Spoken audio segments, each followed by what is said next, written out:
Welcome to this episode of Post-ITC Reflection.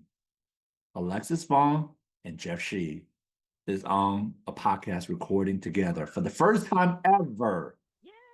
All right, audience. Those of you who don't know, I'm gonna let Alexis do her own self-introduction now. But I met her for the first time ever. Ran into her in the hallway while she was playing with her phone. I stopped her from her track and said, "Hey, I'm Jeff Shee." And then we got an interview together on the mic. She was really good sport. I said, "Hey, do you want to shoot some content? We put mic on you, we put camera on you, and we shot a little bit of content." And then you told me that you got to meet my students, right? I think you introduced me to the UConn students, right? Yeah. Which we're going to be dropping on all of our social about the incredible interviews that we had with the nine or six, We had six. six UConn students. Yeah. And can't wait to share that one because they crushed it. They I saw did. some, impressive speeches came out of them on our interviews. But let's talk about Alexis. Alexis, go ahead, do your thing. Hi, everyone. I am Alexis Vaughn, founder and CEO of Offcourse. A little bit about me and my background. I am what I like to call an insurance unicorn. I have been in the insurance industry now for 15 years. For a millennial, that's a big deal. For us to stay anywhere that long, that means we really have to enjoy what we do and we see value in it. And it's also helping to impact the world in a great way as well. And I feel like the insurance industry does that for me. I have been everyone in the distribution chain, from the captive agent working for the carrier, the independent agent, and also the MGA owner. I had 26 single moms within my MGA that I taught the business to. Had a huge focus on single moms at that time. Sold my MGA. And then I was like, how do I make an even bigger impact on the insurance industry? And I was like, let's go into corporate and then consulting. So let's start there first. So basically, I became a corporate broker for Marsh & McLennan Companies, Mercer, Big Four firm. And then after that, I moved into the Insurtech space, started to get into consulting first with Insurtechs and agencies and brokerages. And then I got introduced to the cyber insurance space. I was the head of agency marketing and distribution at Cowbell Cyber. Helped to grow their distribution from 4,500 agents to 23,000 in less than 2 years, with the heavy focus on strategic and creative marketing and learning. So I focus heavily on educating those agents and brokers. If you're ever going to make a brand new product or service, you need to educate the people on why they should sell it, and also the end users on why they should buy it.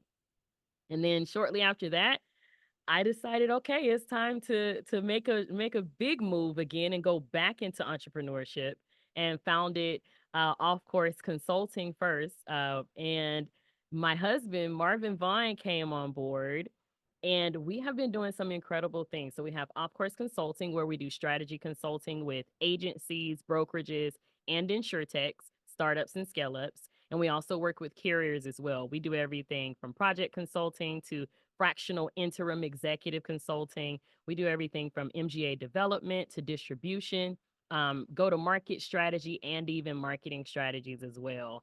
And we have some amazing capacity partnerships. So we help a lot of our insurtech founders, and especially the newer ones, help them really define their product, take them all the way from idea all the way to a full blown product, with the actuarial consulting partners helping us get all the things for policy wording, and then taking it all the way home and helping them get capacity, and even helping them gain some investment dollars, whether it's via our VC partners or our angel investor partners that we work with too. So we have Off Course Consulting, Off Course Learning, which does bespoke training for agents, brokers, insurtechs, and carriers. And then we have Off Course Tech, where we do technology audits and also build technology for people, especially our agents and brokers who come to us and say, "I want to solve my own problem." We help them take it all the way from the idea phase, and we help them build it out completely. And then the last part is Off Course Media. So I actually co-host the Boardroom podcast with my amazing partner in business and in life, Marvin Vaughn. And we do some really cool things. So I'm excited to be on here, Jeff. So that's a little bit about my background for those who aren't familiar with Alexis Sierra Vaughn. I think we gotta have like 5 more episodes to cover all this. But let's start with next episode. We're gonna have Marvin and Alexis. Yes. I'll be your therapy consultant, right? Have you guys on.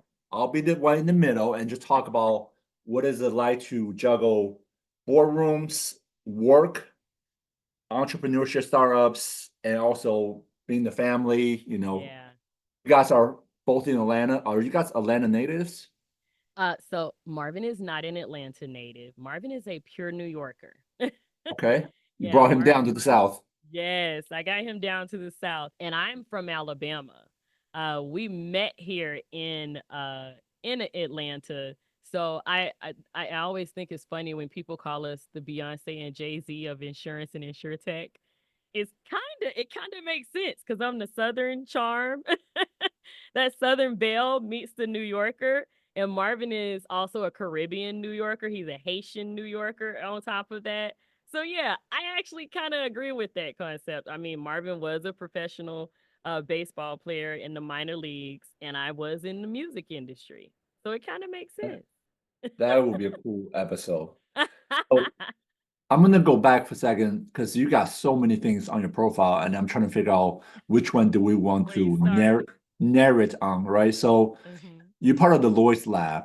You're part Yeah. of Atlanta Insurtech scene. Hmm. You and Lisa, you guys are close. You guys built Yeah. the Atlanta Insurtech scene and launching it, right? And could you talk a little bit about those 2 items, and then we will make sure we save enough time Yeah. to you know what, add the UConn professor Yes. stuff in there too, and Yes. then go back how all those 3 communities that you have is now Hmm. tying back to your 3 days, 4 days at ITC. Because when you're at ITC, you don't just represent you and Marvin, you're also representing these communities that you are building and you're Yeah. part of. And ITC is like a big melting pot of so many communities coming together. Yeah, absolutely. So I really enjoyed. I start with Lloyd's Lab because InsurTech Atlanta and UConn kind of tie together a little bit. So with Lloyd's Lab, I have really enjoyed being a mentor there, because it really kind of ties back to what we do in our business. We realized that there was a gap in the market where no one was really thinking about how do we actually help these startups and scale ups get from point A all the way to becoming a corporation where they're no longer a startup anymore. And I love that Lloyd's Lab helps them to really refine their products and solutions. So being a mentor there, I get to lend my expertise. And Marvin also, he's also a Lloyd's Lab mentor now as well. We get to lend our expertise really early on when a lot of these startups are still refining their product. And we're actually helping them to understand whether it's cyber, what the cyber market is, whether it be in the UK or in the US. We're helping them to even help them figure out, okay, when does it make sense to bring a capacity partner in? Because you never want to bring an investor or a capacity partner in when your product is not fully ready. So, helping them to identify that, refine who their market is. Like sometimes they come to me because number one, I'm the broker and agent distribution expert. So that's been a huge win for me to have so many great people to mentor at Lloyd's Lab because it's not many people with my background. So it helps them to understand if their product is even going to work well for agents or brokers, or even if it should be like a direct to consumer distribution model. Maybe it should actually be embedded instead of actually working with agent broker distribution. So we get to really help them fine tune their product. And then when it comes up to that demo day, it's like the proud mentor moment when you get to see all that hard work that they've done over the last few weeks really shine through, how they've taken notes. They've really, really put in the work to make sure that their pitch now is perfect, at least to their standards and expectations of what a VC may be looking for or a capacity partner may be looking for as well. So that's been one of my favorite things to do with Lloyd's Lab. So now we talk a little bit about Insurtech Atlanta, and I'll tell you how that ties to UConn. So Insurtech Atlanta, working with Lisa Wardlaw, she and I are both here in Atlanta.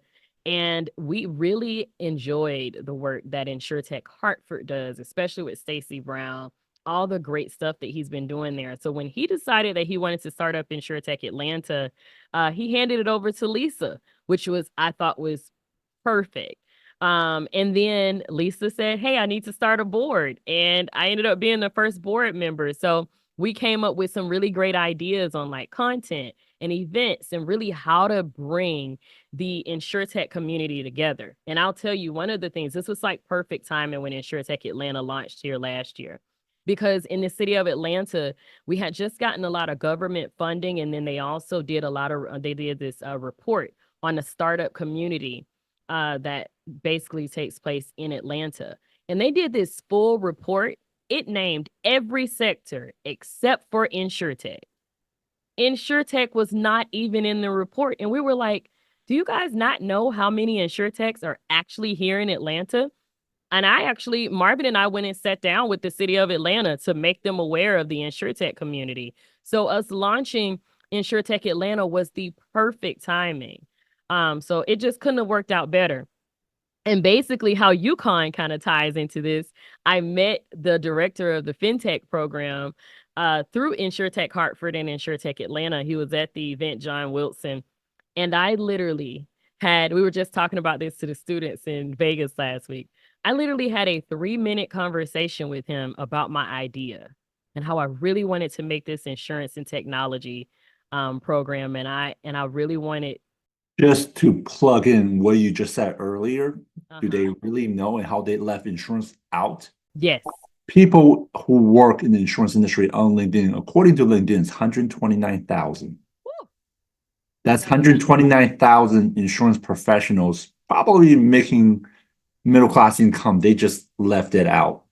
Mm-hmm. Mm-hmm. See what I mean? Yeah, see, that makes sense. It makes sense why they completely missed it. And I'm like, it's Atlanta. It's insurance. There are so many insurance carriers here. And then we literally started to pull together that list of all the insurtechs that were here in Atlanta as well.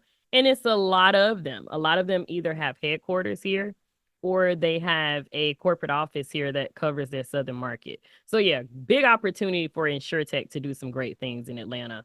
But I basically was having like this 3-minute, we had this 3-minute conversation, me and the director at UConn. And I said, what I really want to do is help to close the talent gap, but I want to do it in a unique way. I know that you already have these fintech students who are interested in the financial services space and technology because it's a fintech master's program, their graduate program. And I said, but one of the things that I really want us to focus on more is showing this young talent that insurance also has technology integrated into it as well.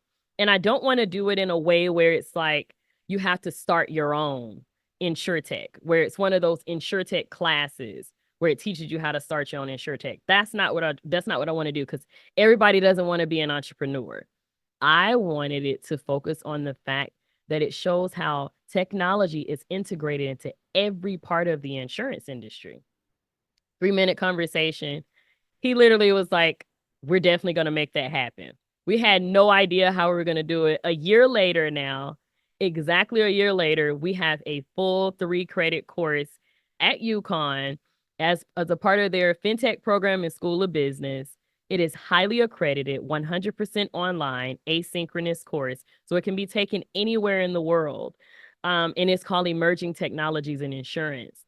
So we literally cover everything about the insurance industry, property and casualty, how tech is integrated there, life and health, how tech is integrated there, and how we need more technology there. We talk about the senior market. We talk about group benefits. We had some incredible people in the industry. When I just told them my idea, they offered to be a guest lecturer. So we have the VP, Evie from Lincoln Financial Group, VP of Product Development. She's done a guest lecture spot. We have Group Benefits Technology Director from Sherry from Prudential, who's actually doing a guest lecture, and Isabel Dumont from the CMO at Denexus, who's actually doing a guest lecture on cyber insurance and cybersecurity, helping them bridge that gap there.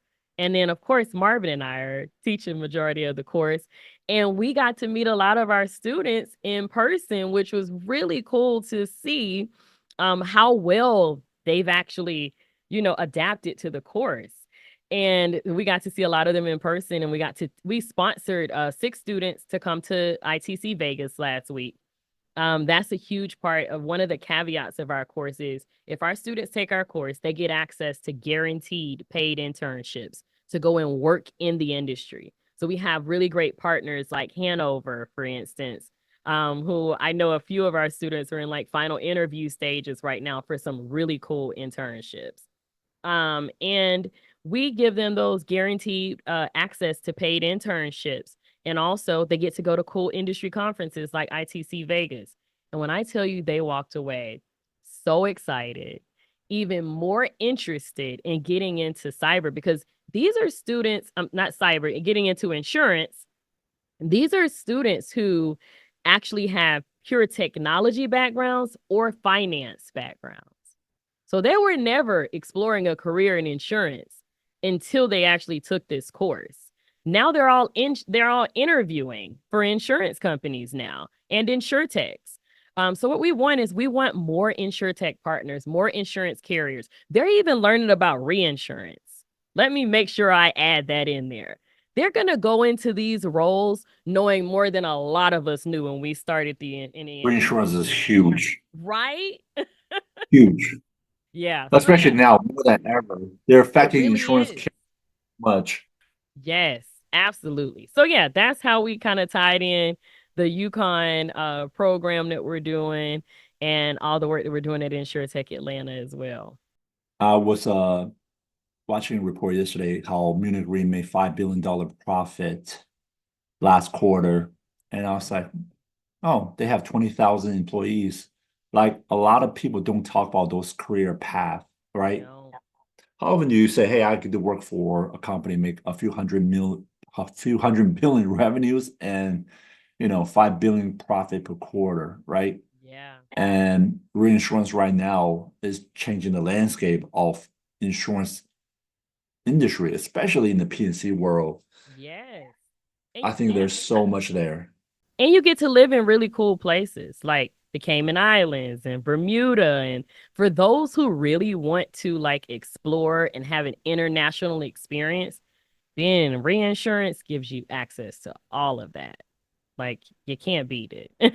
So if that's the type of experience you want for your insurance career, I think reinsurance is definitely the direction to go in. I wish I had known about reinsurance much earlier in my career and I actually understood it. I think I probably really got hardcore into reinsurance like 2019, I would say, was when I really started understanding how important reinsurers are to the insurance Yeah. industry. I had a gentleman named Nick Holy from Insurance Executive Search from Linden on my podcast. Mhm. And they doing search right now for Caymans and Bermuda. And Bermuda have 30,000 total residents, and 3,400 of them are in insurance. I believe it. I And believe it. man, imagine how hard that pitch is. Hey, Alexis, I know you're only 22 years old. Would you come take this money over at Bermuda? Some sand, some beach, some waves, some tequila. Listen, I don't know, yeah. Alexis. Yeah, in the starting salaries that I just been hearing about for reinsurers, I'm like, yeah, people Yeah. definitely need to explore those careers. It's always good to see, like, even now in the insurtech space, I'm starting to see younger people in reinsurance now, which is always good. You ever see those TikTok episode, like episode 1, 2, 3? There was one lady, she met a guy who like catfish her. She's like, "Who did I marry?" I don't know if you remember Oh, that yes, series. yes, yes, yes, yes. Uh-huh. What's her name? I Like cannot I think of her name. Oh my for God. like 2 weeks, the whole country was like sucked into her drama, like who did I marry? Right? Yes, yes. And like she literally did the whole like semi episode of TikTok series in her car. I Yeah, it feel was like crazy. I feel like you, Marvin, myself, maybe Larissa, Mm-hmm. we just need to get like some kind of company funding from UConn or wherever. Send us over to Bermuda, send us over to Cayman, and we drop some content. Like drop some Yeah. content, for our younger Gen Z, Gen X followers, and then like we can have our own episode one, like sitting there struggling, drinking the tequila and eating tacos. Listen, I'm not mad at anything beach related. That is my favorite thing to do. Okay. I Yeah, make sure I end my year every year at the beach in Cancun, Mexico, or in Cabo, one or the other. yeah. Let's go back. Let's go back for a second. All right. Mhm. Forget about everybody else now. Let's focus on Alexis and Marvin for a second. What's your take on this year? Because you're OG ITC. You don't just go to ITC, I'm sure you go to Insurtech Insights. I'm Yeah. sure I think I seen you maybe across the pond at Linden events, Yep. Uh-huh. right? Yeah. Yeah. Before I give my take on ITC Vegas this year, I want to hear yours. Oh my gosh. So listen, my take on ITC Vegas this year is number one, I absolutely loved the neighborhood concept, and bringing the content to the expo floor, total game changer. Like, total game changer. I was even saying, like, how do we do more of this? Because when you think about ITC, because it is such a gigantic conference, some people come and only get to do meetings their entire 3 days that they're there. So it's really hard to squeeze in content because you have to leave the expo floor to go get more content, to go get access to content. And I like the fact that I could just pop around the corner, go into this area, go into that neighbor and this neighborhood, and I could actually just find content so that I'm still learning in between my meetings on the floor. By far my favorite concept for any insurance or insurtech conference that I've ever done. Like, that was by far my favorite. Having the content on the expo floor, total game changer. And I want to see more of that. I'm like, how can we get more content out here? What did you love the most versus what did you hate the most? Let's ask some of that too. Like, if you could improve on one thing, what did you think the improvement could have been? I absolutely enjoyed having the agents and brokers there. But I actually think that there was an opportunity for them to be able to understand how to work the conference a little bit better and to get the value that they truly wanted out of it. Like, for instance, I just think maybe we need to, okay, the agents and brokers. This is one of the things I kept hearing from agents and brokers. It's like, hey, we're trying to find a specific type of technology partner and that we're looking for them to solve a specific problem. I think that maybe if all the technology people were just on one row together and all they are is technology providers to the insurance industry, I think that they should be separated and easier to find than having them mixed in with carriers and MGAs and other insurtechs who are actually making products and solutions that make them an insurance provider. So the people who are providing the technology, that would probably be my only thing I would change. Just having them in their own area, just like we did with the neighborhoods, having all the technology providers together. Because for people who it was their first time, and literally a lot of our clients that came, it was their first time. A lot of the agents and brokers, it was their first time, and they were all looking for technology providers, but they couldn't easily find them. Because number one, they didn't know how to really take full advantage and work the app the way that you can. And then a lot of people weren't responding in the app too. So that's another thing. So at least if you know where to go find them, you can just pop up on a technology provider.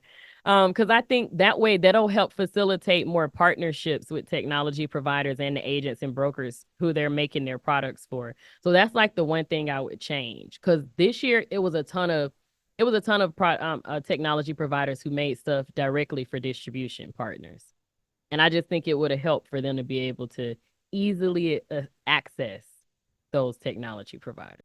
Because it's a lot of, listen, I don't know how you got around that entire expo floor. Like, you literally had pictures of everybody, Jeff.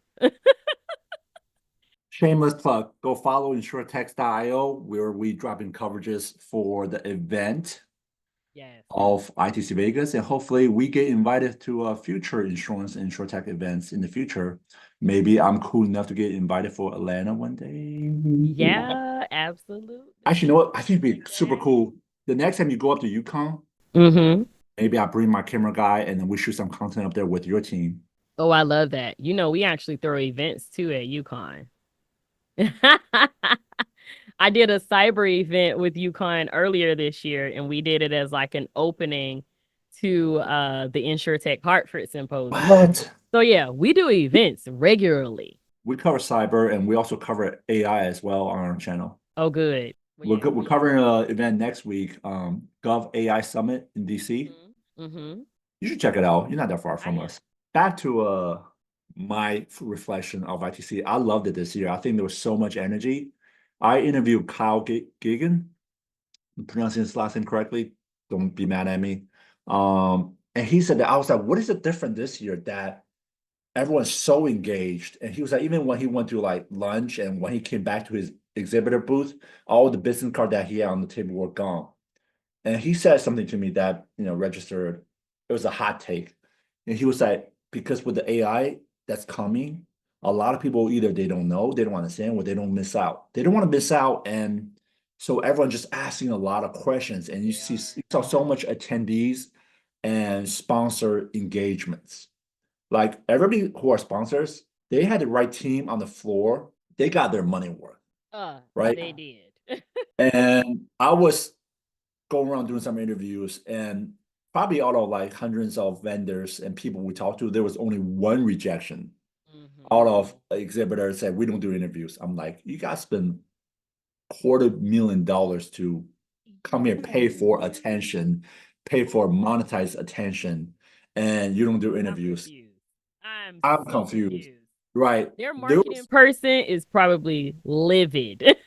everybody did a really good job, either had their C-suite, their VPs, or their marketing, their communication people step right up to the mic and do interviews, right? But I have to talk about this because this is bothering me. Okay. I'm gonna drop this. Okay. Bill, Nicole, I love you guys. I love you guys. Just want to put this out there before I say this next thing. They put the content creation booth all the way in the corner. So Oh. they had like podcast area. They had like a area designated for all the content creators, right? So being content creator ourselves, we had to fight for our own worth, right? And they put those guys all the way in the corner. So if you want to find your favorite content creator, the people that you do podcasts with, you chat with, you have to literally hike all the way to the end, all the way to the end of the convention hall to find these guys in these lonely little corners, right? I never even saw it. Now I know why I didn't see it. I was like, I saw pictures, so I know it. I know it was up. If we had the same map next year, right? Same layouts, I love for them to put those content creator booth where where the meeting room is, where all the VCs and founders area, all the little stand-up kiosks, those stand-up tables. Imagine you have, imagine you have like all the content creator booth, like little tiny booth, but just like build like a circle. So remember the back in the day Indian fight cowboys, and whenever like the settlers was getting attacked, they put all the wagons to protect the herds, like that kind of circle around all the meeting areas. So this way that these content creators have followers, so it's cool to see them doing live podcasts of their guests around where all the noise is, because that's kind of cool. Anyways, that was my own little thing I want to drop in there. Listen, I get it. And the only reason why I didn't I never really knew where the content creators was because I was doing a podcast in Broker Town Square. So that's what we were doing, was a live version of our podcast. But yeah, I get what you're saying. Totally get it. The influencers have a lot of followers. Put them a little bit closer to where they can actually have access to some good people to pull on. It's a lot of people, especially if you're close to the founder's house. It's better for your event, right? Because if I'm a founder, I spend $250,000, $500,000 for a booth. I want to get as much exposure coverage as I can for the money I spend, right? I want to get the most return on ROI on my expense. So if you can get them those interviews, they can interview VCs, interview potential customers, and interview content creators. Then they get all three box checked. Yeah, that's true. They get their real ROI. I completely agree with what you're Yeah. saying. Yeah. Yep. By the way, who's your favorite content creator you follow? Jeff, duh. Oh, oh, did I get a shout I'm out? a fan. You know what, Jeff? Let me tell you why you're my favorite though. Because you are the only content creator that I have also seen who's not afraid to show their faith. Say it louder for the Yeah. people. That's important for me. So that's why you've always. So when I waved at you from across the room, I was like, oh my gosh, it's Jeff. I was fangirling. Okay, high five there. I like High it. five, high five. But yeah, We could put it on that's the important. pot. A lot of people. I should. That's one of the most common DM I get. Not DM about podcasts or DM about things, sell me things, or buy me. Like I get people just randomly text me like, "Hey, how do you mix that together? How do you mix your faith on LinkedIn? Like, I want to talk about it. I want to like express it, but I feel weird about it. And Mhm. everybody have their own comfort level, and it took me a while to try to understand like where my comfort level is, if that makes sense. Yeah, I get exactly what you're saying. I never forget like so for me because I sing and I do music and things like that. I'll never forget. So when this was when I was at Cowbell. We used to have this big employee conference every year in Vegas. And at the end, I created something called Cowchella, which is like a yeah, right? It was a talent show for the employees and it allowed us to see how many people were actually creative and they would do full-blown performances in person in Vegas. But before Vegas, we would do it every week during an all hands meeting. One person would perform for the entire company on a Zoom call, whatever their talent is.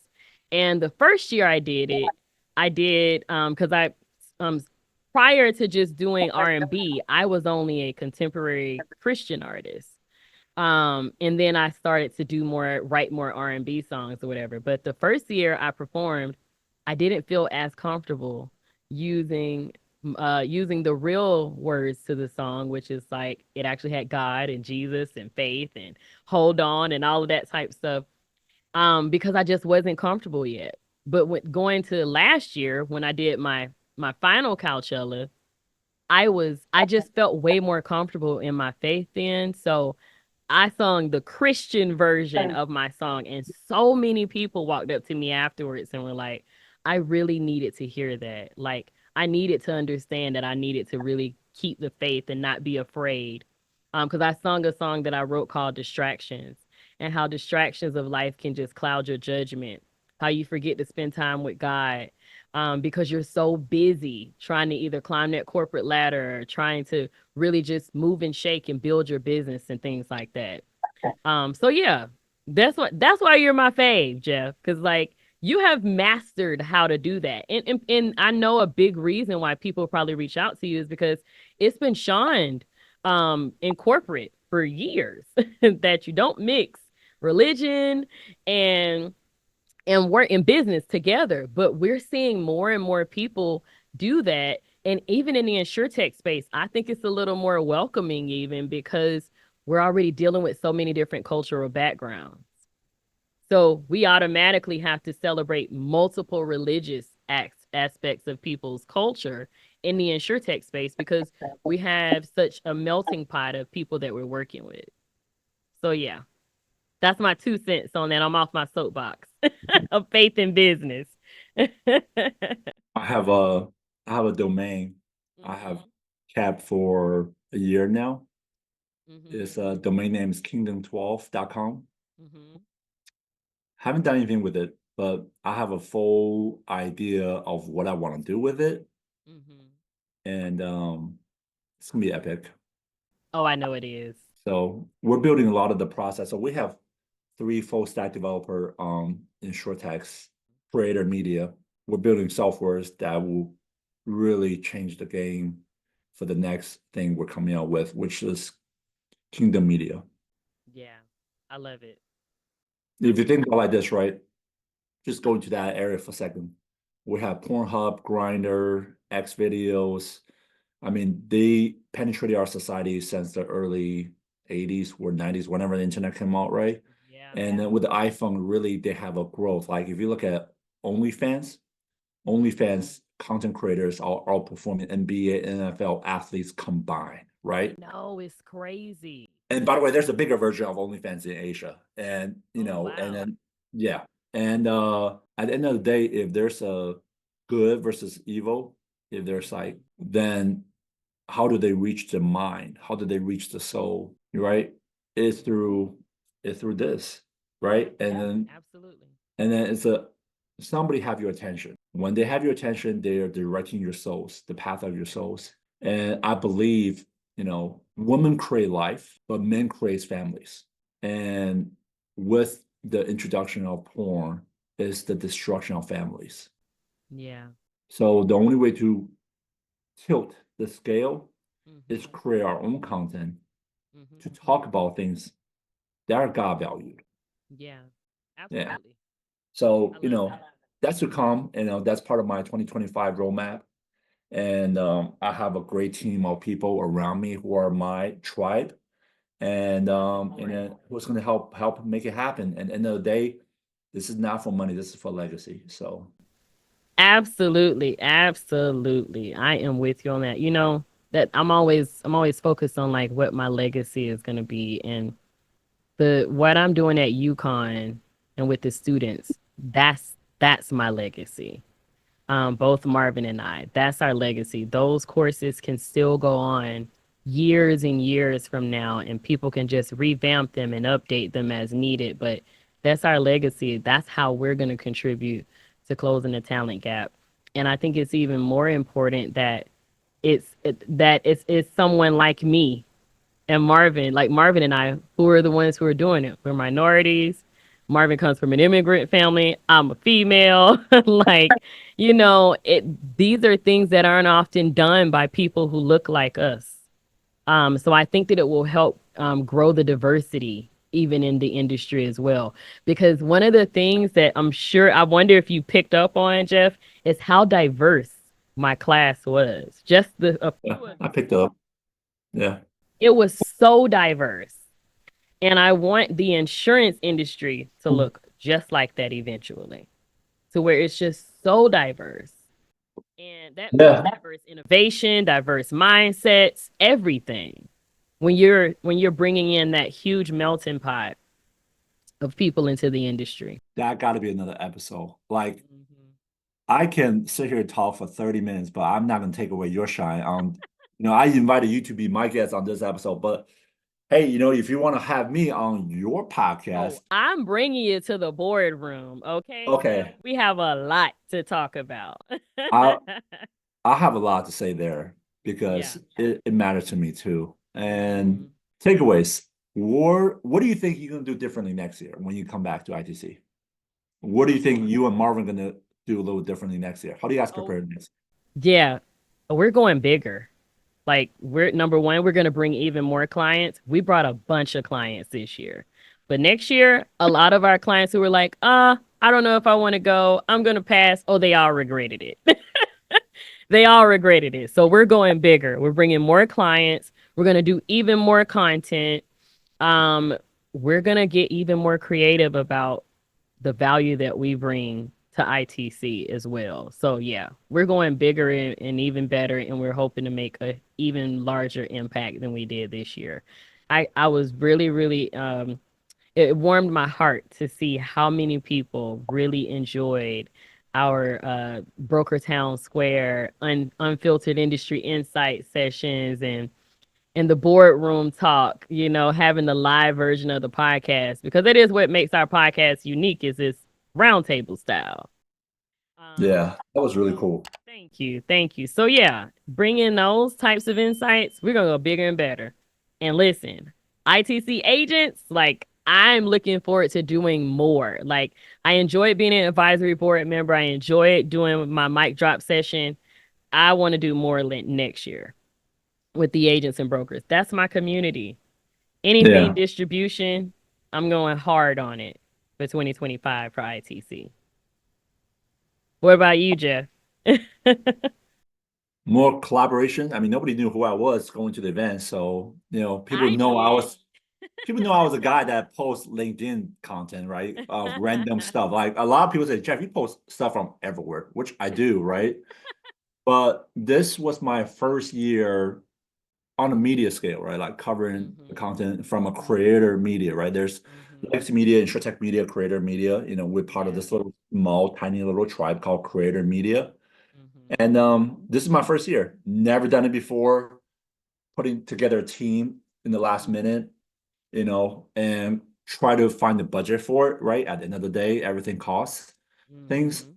And hopefully next year we get some sponsor to work with us to cover it and Yeah. collab with more artists to create more coverage Yeah. and more attention. And attention are all there, right? Who's buying, who's paying, who care about it, right? Yeah. So yeah, that's what it looked like next year. And I definitely should not have flew out on Thursday because I missed Boys to Men, and I'm Oh my sad gosh, about you that. missed it? I Listen, missed it. I don't know if you saw my recap, but Sean from Boys to Men said, "Hey baby" to Alexis when I was on the front row. Marvin was totally fine. Marvin pushed me forward. He was like, "Turn around so you can take your selfie." And I wasn't paying attention, missed my selfie moment. But at least I got him on camera saying, "Hey baby." Or the Insurtech ladies mostly behaving, nobody threw their No, they were not. because I know it can get a little wild. People throw their bras and stuff on the stage. What was so funny was when so there was a moment when Boys to Men passed out roses. There were more guys getting roses than the women. Oh my God, stop. And I think I seen people standing up on stuff so they could be a little taller. Wow. It was fun, though. It was a lot of fun. It was almost like we all went back to the 90s just for that one night. So yeah, you missed a treat. Yeah, don't do that again.